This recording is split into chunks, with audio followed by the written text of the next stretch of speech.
Friends, ఈరోజు మీకు నేను ఇడ్లీ పిండితో చిన్న టిఫిన్ ఐటెం చూపిస్తాను.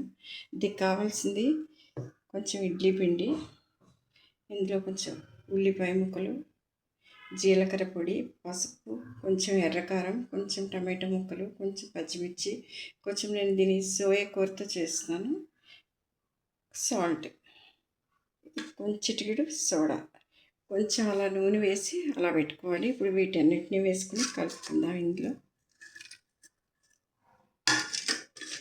ఇది అంటే మన దగ్గర కొంచెమే ఉంటాయి, మాది కొంచెం పల్లెటూరు, అందుకని అన్నీ రెడీగా ఉండవు, ఏది కావాలంటే చేద్దామంటే అందుకని నాకు ఉన్న వాటితోనే బెటర్గా చేయడం అలవాటైంది.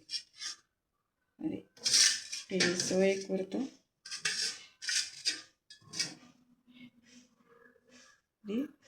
ఇది కూడా వేసేస్తున్నాను, సోడా కూడా వేసి కలిపేస్తున్నాను.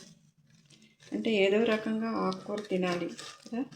ఈ సోయా కూర వల్ల షుగర్ లెవెల్స్ని ఇది కంట్రోల్ చేస్తుంది. తర్వాత ఏ విటమిన్, సి విటమిన్ ఉంది ఇందులో. దీన్ని ఇలా కలుపుకొని కావాలంటే ఒక ఊతప్పంలా కూడా వేసుకోవచ్చు దీన్ని, కానీ నేను పిల్లలకి బాగుండాలి ఇష్టం, అందుకని అందులో వేస్తాను. చూడండి, ఇలా ఇలా కలుపుకుంటే అంత బాగా కలుస్తుంది.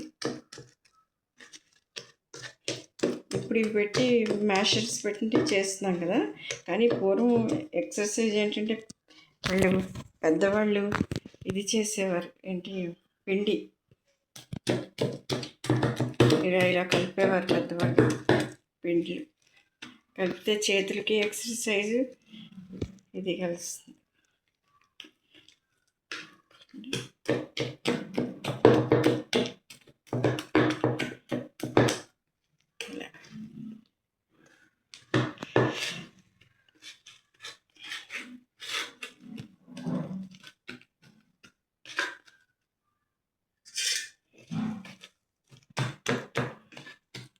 కొంచెం టమాటో వేసి, కావాలంటే క్యారెట్ వేసుకోవచ్చు, వెజిటబుల్స్ ఏవైనా వేసుకోవచ్చు.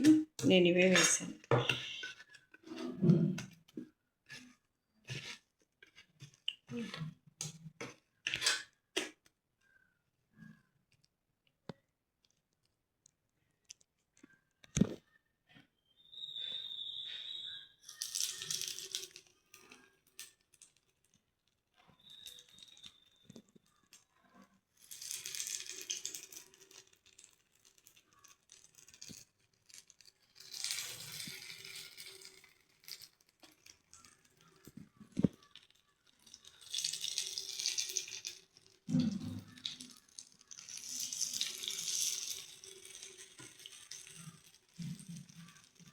కొంచెం కావాల్సిన వాళ్ళు ఉల్లిపాయ ముక్క ఎక్కువ వేసుకోవచ్చు, కొంచెం వేసాను.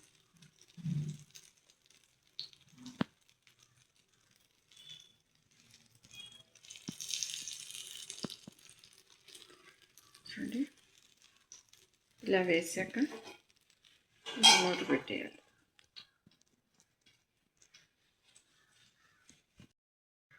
ఫ్రెండ్స్, ఇప్పుడు చూద్దాం.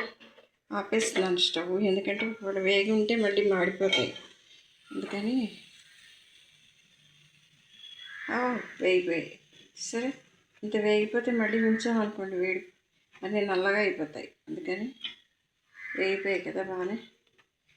అన్నీ ఇలా వస్తాయి.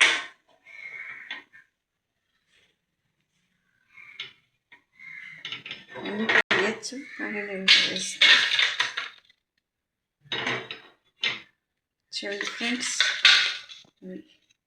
ఇలా చాలా గుల్లగా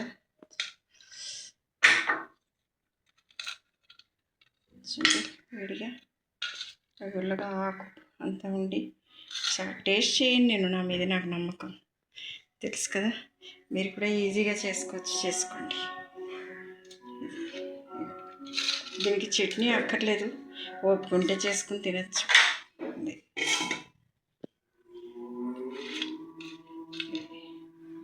చూసారు కదా, బాగుండాలి.